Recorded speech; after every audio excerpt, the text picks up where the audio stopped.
Proceedings resumed. Magandang umaga po sa lahat.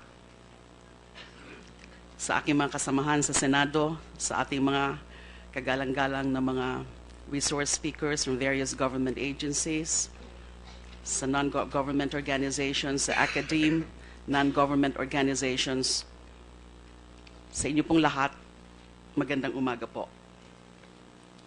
Noong 2 ng Agosto, sa akin pong privilege speech dito sa Senado, inilahad natin ang nakakaalarmang usapin ng laganap at karumal-dumal na mga patayan sa ating bayan.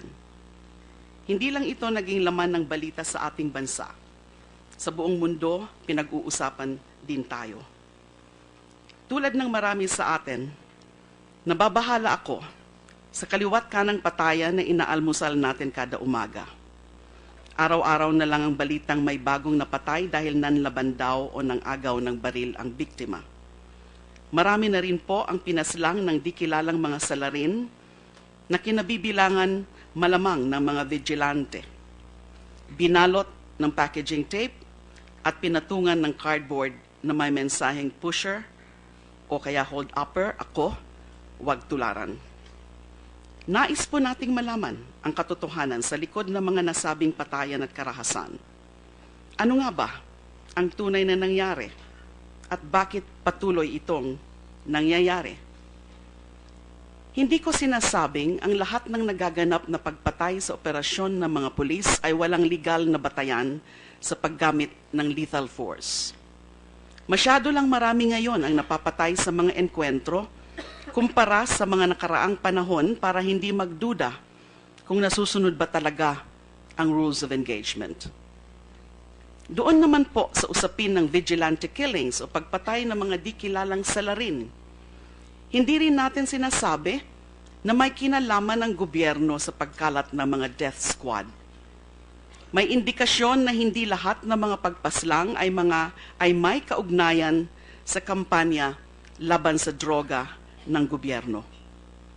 Mayroong mga nakikisakay at nakikisabay lang sa lehitimong operasyon ng kapulisan para makatakas sa batas at para pagtakpan ang kanilang partisipasyon sa kalakalan ng droga. Kailangan po nating malaman kung ang sinasabing mga vigilante killings sa buong bansa ay magkakaugnay at bunsod ng isang organisadong pagkilos ng mga individual o grupo sa labas o loob man ng gobyerno.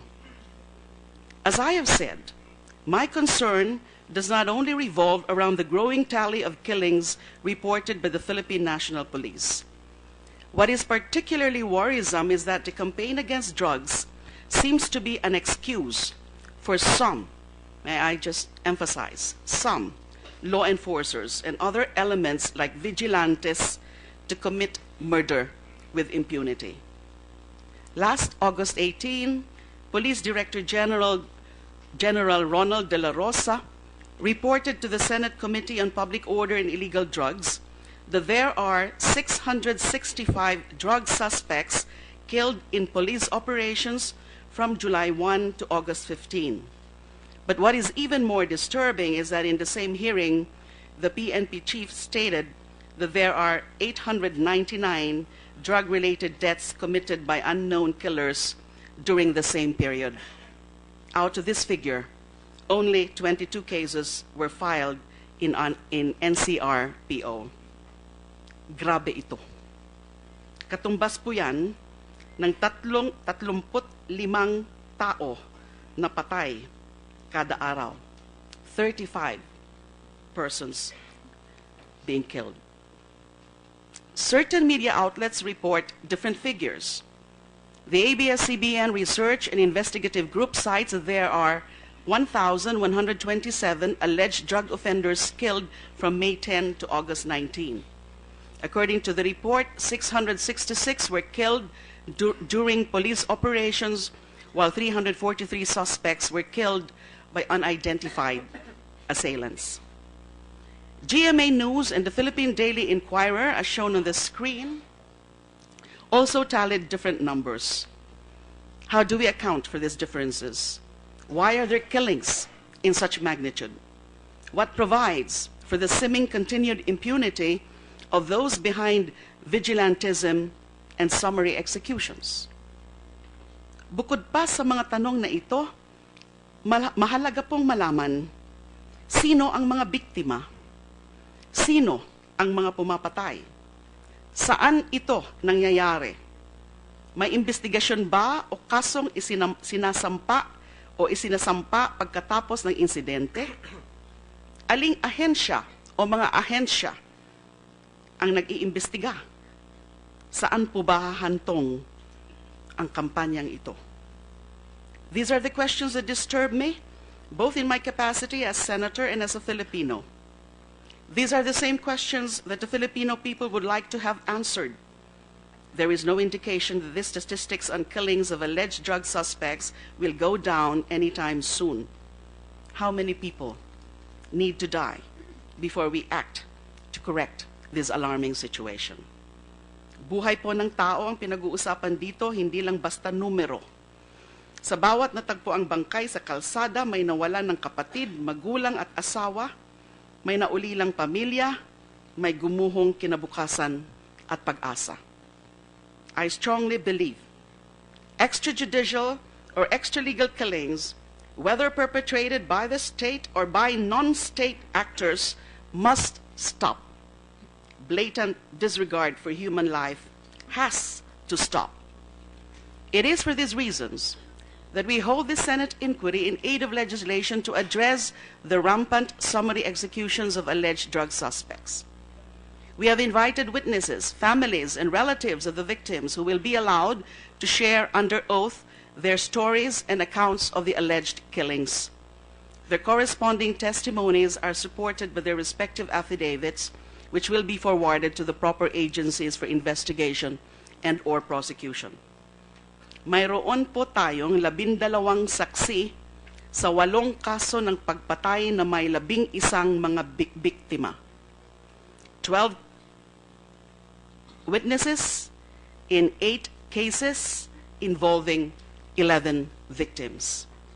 Malinaw po na ang mga kasong ito ay maliit na bahagi lamang ng mahigit 1,000 insidente ng pagpatay sa operasyon ng mga polis o ng mga hindi kilalang salarin. Sa pamamagitan nila, nais natin na malaman ang kwento sa likod ng mga insidente ng pagpatay. Hindi po natin layunin na imbestigahan ang lahat ng kaso ng pagpatay. Hindi po natin kayang gawin yan. Kung hindi bigyan ng linaw lamang ang mga tanong na bumabalot sa ating isipan tungkol sa mga pangyayaring ito. Mahirap din pong makahanap at makakuha ng mga saksi na kusang loob na magtetestigo sa harap ng publiko. Ang iilan na haharap sa atin sa pagdinig na ito ay lumapit sa Commission on Human Rights upang humingi ng tulong sa pagpaslang sa kanilang mga mahal sa buhay. Nagpapasalamat po tayo sa CHR sa pamumuno ni Chair Tito Gascon at nandito po sila bilang resource speakers. We also invited the leadership of the PNP, headed by Director General De La Rosa, to serve as resource speakers, as well as members of the academe, various non-government organizations, and media networks. Let this be clear. The Senate is not a court of law or a quasi-judicial body. This Senate investigation is in aid of legislation, where the technical rules of evidence are not strictly applied. Our focus here is on the criminal acts to be addressed, not on the prosecution of the alleged perpetrators. The following are our objectives. Number 1, to determine or check on the abuses committed by law enforcers conducting operations in pursuit of those who are allegedly involved in the illegal drug trade. 2, to reinforce our legal regime to address the phenomenon of vigilantism and summary killings. 3, to enhance legal mechanisms of accountability of state and non-state actors. 4, to strengthen the roles and responsibilities of relevant government agencies, especially the Commission on Human Rights, the Internal Affairs Service of the PNP, the Ombudsman, and the National Bureau of Investigation that are mandated to investigate cases of extrajudicial killings and summary executions that are perpetrated and or tolerated by public officers. And 5, to institute legislative measures to ensure that fundamental rights, especially the right to life, are respected by authorities. This five-fold agenda of the proposed Senate Resolution number 9 can be subsumed under a general goal of improving our system of laws in connection with the prevention and investigation of extrajudicial killings and summary executions and those that relate to the mechanisms of accountability for those involved in these abhorrent activities. What accounts for the weakness in the legal system? What is the explanation for the reality versus law gap in the prevention and investigation of this type of killings? What provides for the seeming continued impunity of those behind vigilantism and summary executions? Are our laws sufficient to address these problems? Do we have those laws? Or are our current set of laws being implemented properly to deal with such phenomenon? These are the bottom line questions in the view of the chair in this inquiry. Sa investigasyong ito, sisikapin nating malaman, sapat ba ang umiiral na batas para tugunan ang patuloy na tumataas na bilang ng extrajudicial killings sa bansa? Kung sapat ang ating mga batas, maayos ba itong ipinapatupad para masigurong hindi ito inaabuso ng ilang tiwaling grupo o personalidad? Linawin ko lang po, hindi layunin ng investigasyong ito na pigilin o pahinain ang kampanya laban sa droga ng kasalukuyang administrasyon. Nais pa po natin itong palakasin habang sinisigurong walang batas na nilalabag, walang karapatang niyuyurakan, at walang buhay na nilalapastangan. Gusto din natin patibayin pa ang kakakayahan ng ating mga kapulisan sa paglaban sa droga, sa pamamagitan ng mga panukalang batas upang gabayan sila sa tamang pagtupad ng tungkulin. Hinihikayat ko po ang lahat na subaybayan ng mga pagdinig na ito ng Senado. Samahan ninyo po kaming suriin, imbestigahan at tukuyin ang katotohanan tungo sa mas mapayapa, mas makatarungan at makataong lipunan. Maraming salamat po. At this point, with the permission of my colleagues, the chair now lays down the following House rules for this inquiry.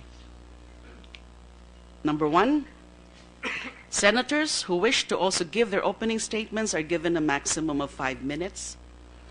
They are also given 10 minutes each to propound questions to a resource person or witness, subject to a second round, if warranted, with a maximum of 5 minutes.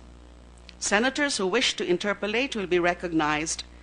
To interpolate or ask questions will be recognized based on the order of their arrival. We shall strictly enforce the time limit rule through an official timer. Our resource persons from various government agencies are also given the privilege to deliver a statement if they so desire.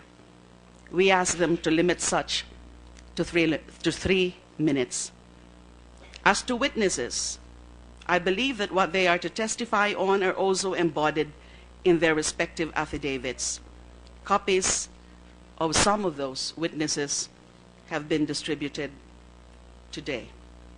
However, may we request the senators to treat these affidavits with utmost confidentiality as if they were given during an executive session. The proceedings today and tomorrow will be until 1:30 p.m. We will schedule additional hearings if needed. And finally, we ask everyone in this hall to either turn off or put in silent mode their mobile phones. Maraming salamat po. At this point, Senator Panfilo Lacson will deliver his own statement in his capacity as chair of the Secondary Committee on Public Order and Illegal Drugs. Thank you, Madam Chair. With the indulgence of our colleagues and our resource persons, I have a very brief opening statement. I believe I owe it to my colleagues and those watching this proceeding this morning that I make a disclosure para lang malinaw where I'm coming from when I propound my questions later. Having said that, I would like to stress that having come from the ranks of the police, I know and understand their psyche. I know their frustrations over a flawed judicial system with unsympathetic, sometimes corrupt prosecutors. Kabisado ko na rin ang mga palusot at mga kalokohan ng mga scallywags sa hanay nila. May mga tinanggal nga ako sa serbisyo nung Chief PNP pa ako na nagsipagbalikan nung wala na ako.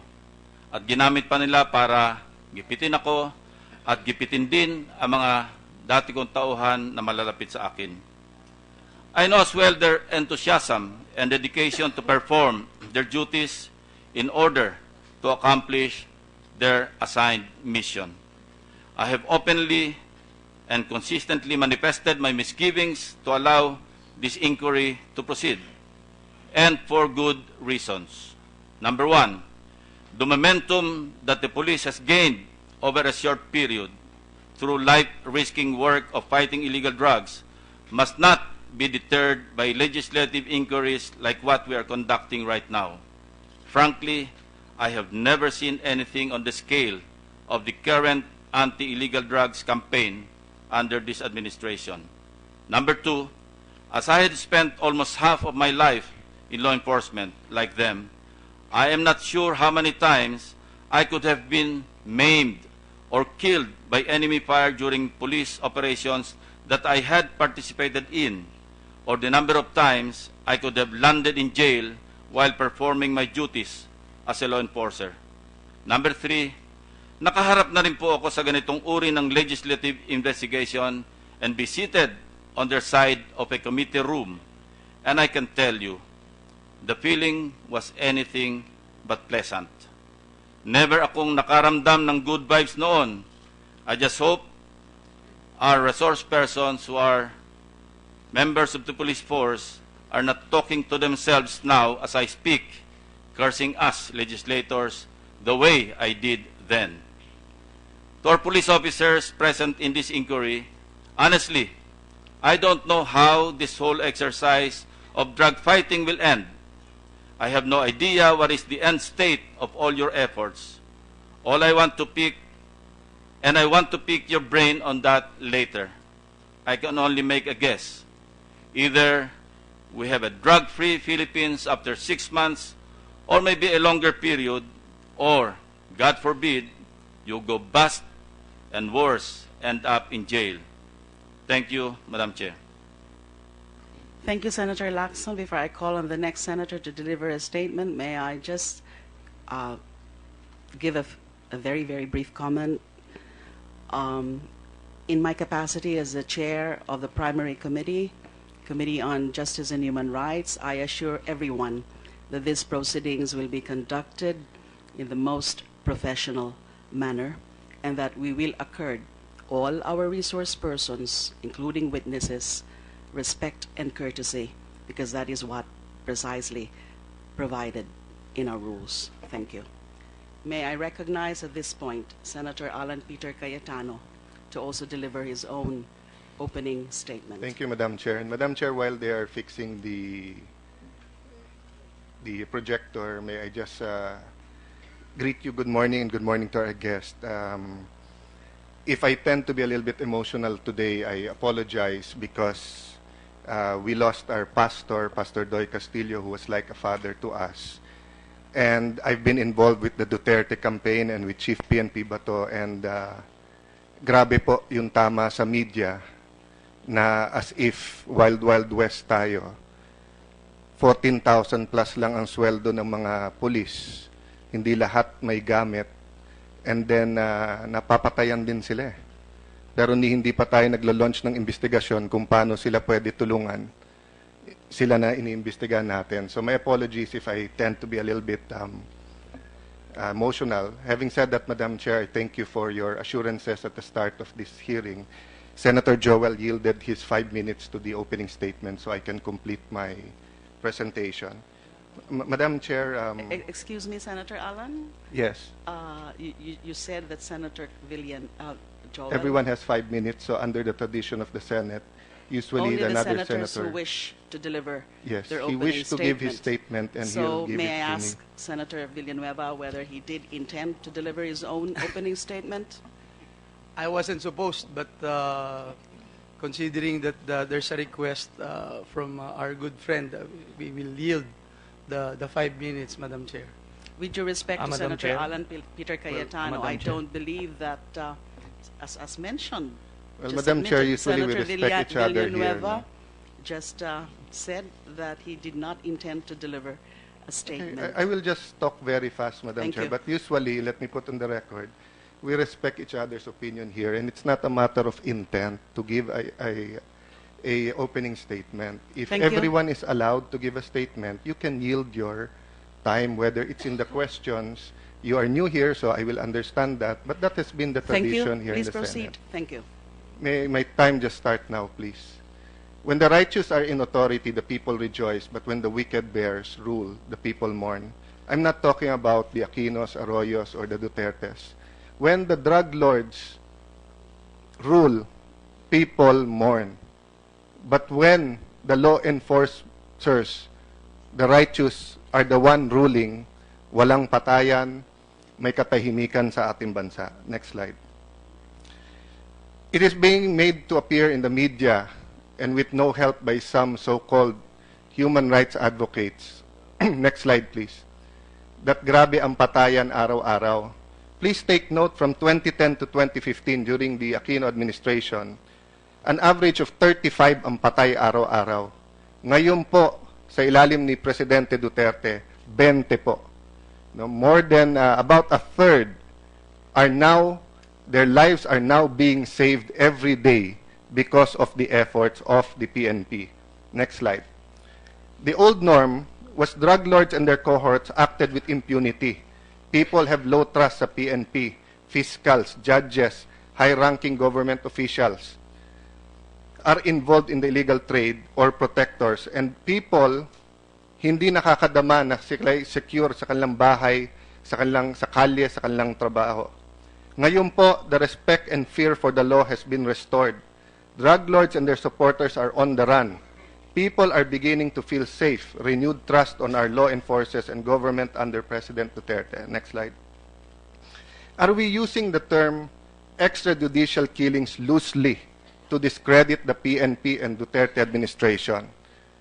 Whether it is the Commission on Human Rights or our dear chairperson, I was hoping that they would educate the people more and the media para hindi sila ma-mislead na lahat ng patay ay extrajudicial killings. Bakit po? Ito po ang sinabi ng dalawang justice. Next slide. There is a need for a clear-cut killing of what the extrajudicial killing is. The name is a misnomer since every killing outside death penalty is extrajudicial. Dalawang justice po nagsabi niyan. So ano po ang ginawa ng Aquino administration? Gumawa po sila ng AO35. Di ko na babasahin dahil 5 minutes lang oras ko. Next slide. Dito po ang importante. The victim was a member or affiliated of an organization to include political, environmental, agrarian, labor, or similar causes. An advocate of the above-named causes, a media practitioner, etc. Ibig sabihin po, labor leader ka, media ka, religious leader, pinatay ka dahil sa paniniwala mo. Next slide. That was very clear for the purpose of the focused mandate of AO35 na ginawa ng Aquino administration. Ang common criminals at ang crime sa kanila hindi kasama sa extrajudicial killings. Next slide. Yan po ang pirma ng dating Secretary de Lima, Department of Justice, IAC Chair. So alam po nila yan. Lahat ng nagpapa-interview sa CHR at ating mahal na chairperson, alam po nila yan. Next slide. Sa araw-araw na patayan sa Aquino administration na 35, mahigit 1,400, 394 lang ang classify nila na extrajudicial killing. Pero sa umpisa pa lang ng hearing na to, kung ano nung numero na narinig natin eh. Did they clarify which one is extrajudicial and not? Which one are common criminals? Next slide. Kaya ano ho ba sabi ng isa nilang kakampi na Human Rights Watch? Unresolved or basically failure ang kanilang watch pagdating sa pagre-resolve ng extrajudicial killings. Ba't hindi yun ang munang imbestigahan natin bago sa extrajudicial killings ngayon? O okay lang dati, ngayon masama. Next slide. People now beginning to feel safe in the streets and trust our law enforcers. Beginning. Hindi ko po sinasabing safe lahat, pero nag-uumpisa na. Next slide. Kung makikita nyo po yung crime volume, ayan po, hindi ko nababasahin isa-isa because of lack of time, pero makikita nyo, crimes against property, 11,000 to 6,000 in 1 month. Bakit po? Ang mga pusher at saka user, kailangan ng pera, walang trabaho yung marami dyan, nagnanakaw. But because nagsosurrender na yung mga user, nahuhuli ang pusher, pababa ang crime volume. Next. People support the anti-war drugs. Criminals don't. Ang mga kriminal at drug pusher gumagastos ngayon sa media, sa politika, sa politiko, sa kahit ano, para i-discredit ang administrasyon na to, para nga tumuloy ang kanilang multi-billion na negosyo. I'm not saying that everyone is being used. Marami pong honest advocates for human rights, honest advocates of how to do this better. But let us not fool ourselves. Marami din sa mga drug lords ang pumupondo dito. Next slide. Hindi rin totoo na lahat ng sektor ayaw. Basilan Bishop Martin Humawad is pinning his hopes on the new president. Next slide. This is another one na nagsasabing maganda nangyayari at kahit hindi pa nakaupo ang bagong presidente, after he won, nagsimula ng mga pulis magsipag at tumapang. Next slide. Anti-drug operations, 215% increase in anti-drug operations. I agree with the chairperson. Hindi intensyon ng committee na to pahintuin yan. Ang problema, the way to hell is full of good intentions. It is not the intention, it is the effect. Ang mga pulis nanunood lahat. At kung lalabas na sila pa kontrabida ngayon, baka yung iba umatras. Kaya hindi mo mapigilan ang ating Pangulo na maging emosyonal sa kanyang 100% support. Next slide, anti-drug arrest. Next slide. The average AQUINO haul for drugs, 412 million a month. So far, the average for Duterte, 2.3 billion in 48 days. Next slide. Next slide. They say we are drawing flack from various sectors. Next slide. Tignan niyo po to. The Philippine War sa ABS-CBN. Outrage over extrajudicial killings. Yung outrage, anong pinapalabas? Na lahat na lang napatay, extrajudicial killings, na may outrage. Pero yung news, na sa sulok-sulok ng ating bansa, masaya ang mga tao, nasaan yon? Dito sa Inquirer, the kill list ang tawag nila. During the Aquino administration, mas marami ang patay. May kill list ba kayo? Pero ngayon, sa Duterte administration, gumawa pa kayo ng sarili niyong pangalan, the kill list. Paano po hindi sasama loob ng ating mga alagad ng batas, ng NBI, PDEA, Police, na nung panahon na walang ginagawa, dun sa araw-araw na patayan, ay okay lang. Ang tawag nyo, riding in tandem, ang tawag nyo, ganito, murder, homicide. Ngayon na may ginagawa sila at mas konti ang patay, kill list ang tawag. Lastly, Madam Chair, have we ever asked the PNP what they need? I was hoping, and I suggested this in our first hearing, sana bago tayo mag-hearing at akusahan sila, patawag muna natin. Ano kailangan nyo? Sweldo nyo, napakababa. Kailangan nyo ba ng equipment? Next slide. Alam nyo po ba, sa alalim ng batas, 201 dapat ang pulis natin. Kulang ng 40 mil na pulis. Next slide. Ang sweldo ng pulis, 4,834. Next slide. Ito po ang combat pay, 11 pesos a day. Sa pulis po, 933 a day. 10 piso, soft drinks lang yun eh. Ni bottled water, hindi kayo makakabili. So, Madam Chair, I will stop there because of lack of time, but The point I'm making, can you go to the next slide first? Next. Is this the last Yes, point? this last slide. Please Yes, wrap up. Madam Chair. Time Next is up. slide. Next. Here, Madam Chair. Wala po akong problema dahil ako'y isang human rights advocate din kung indiscriminate o ang pulis ay may utos na wag niyong gawin ito.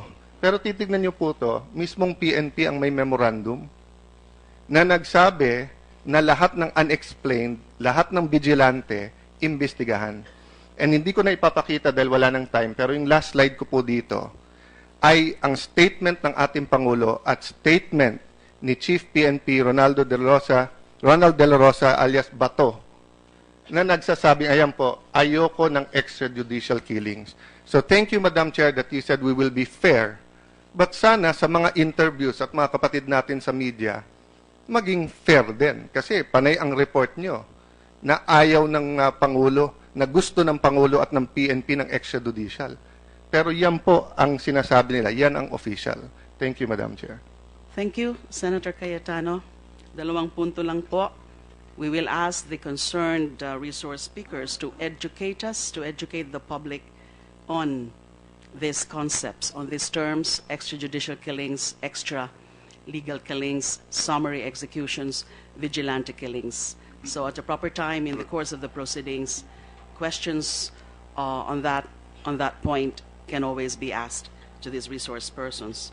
Pangalawa po, kasama din talaga po sa ating inquiry ngayon na alamin, tanungin ang pamunuan ng PNP kung ano ang mga kailangan nila para mapalakas ang laban sa droga at para maiwasan yung mga paglabag sa batas at paglabag ng karapatang pantao.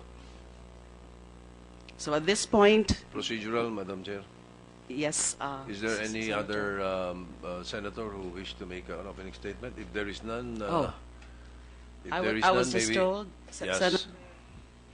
Senator Sotto, Senator Riza Honteveros just manifested her intention to also deliver an opening statement In that subject to the case, same time limit. Yes, in that case, thereafter, we could probably have the resource persons take their oath. Yes. Thank you. Senator Honteveros, please. Thank you, Madam Chair. Magandang umaga po sa ating lahat. Ang yumao kong asawa ay isang police din, PNP officer.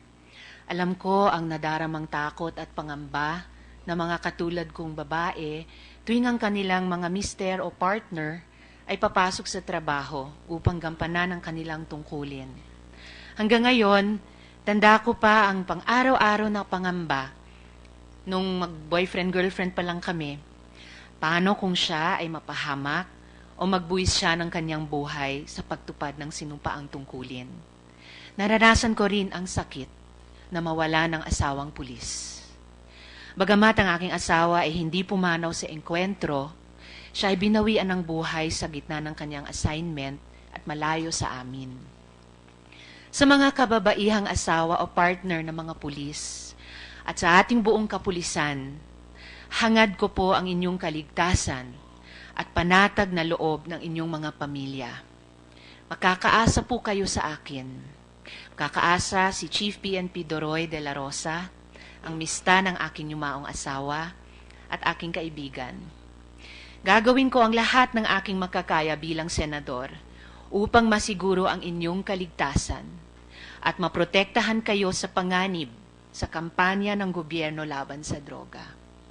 Kasama ng maraming mga mamamayan, hangad ko na magtagumpay kayo at magkaroon tayo ng mapayapang bansa.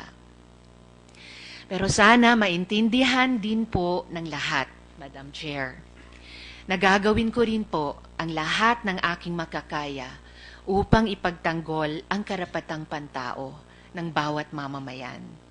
Ito po'y isang tungkulin na ating sinumpaan, lalo na ng ating kapulisan. Ang ating kampanya laban sa droga ay hindi dapat mauwi sa simpleng pagbibilang ng mga napatay.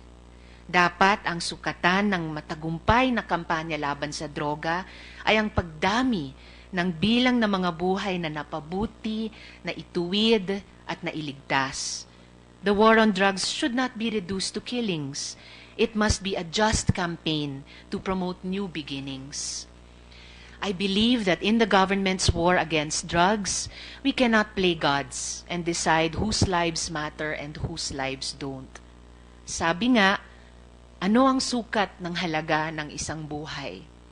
Paano natin tinitimbang ang buhay na mahalaga at ang buhay na pwede na lamang baliwalain at pwedeng kitilin?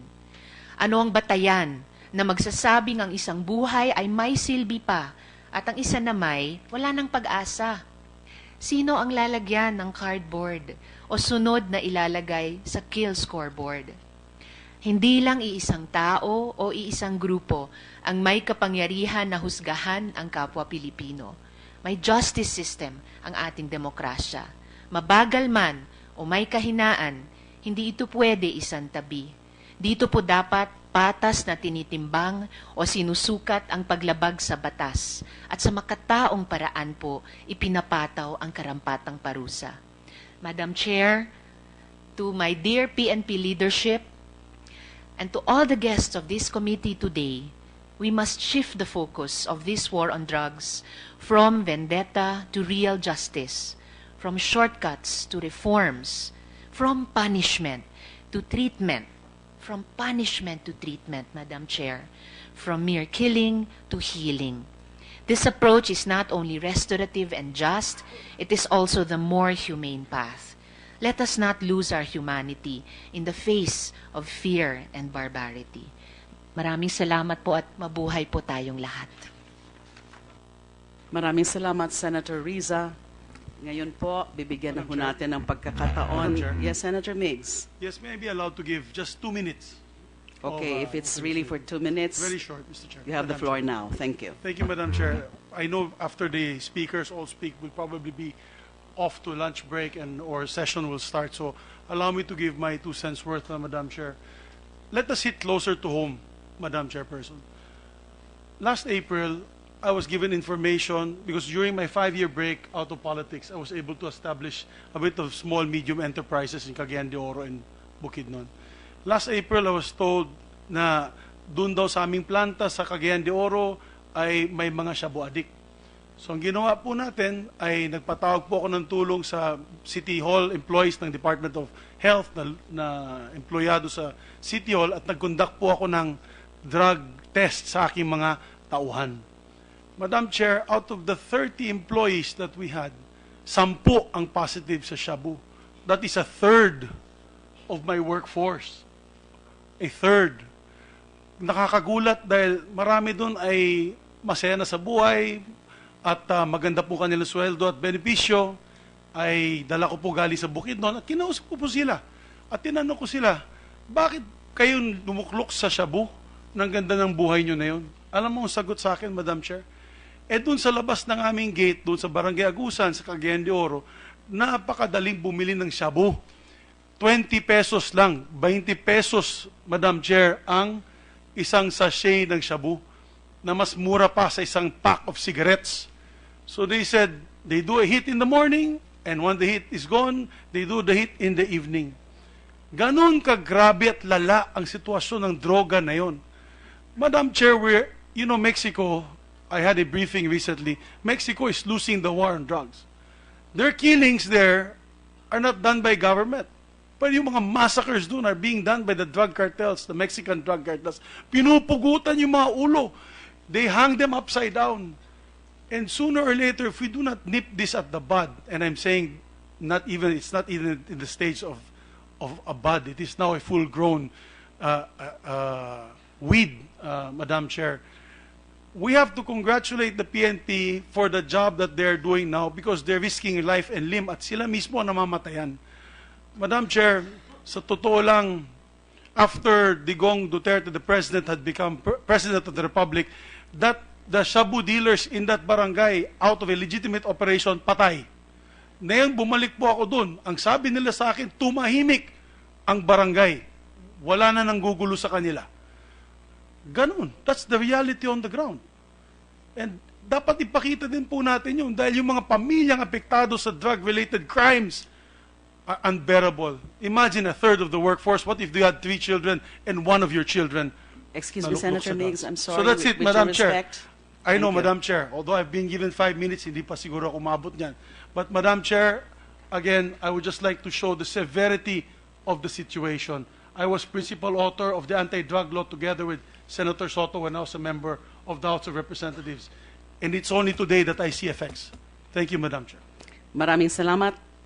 We all know that. We know how grave the problem is with respect to drugs, but we should not also turn a blind eye to this another grave problem of the spate of killings. Thank you so much, Senator.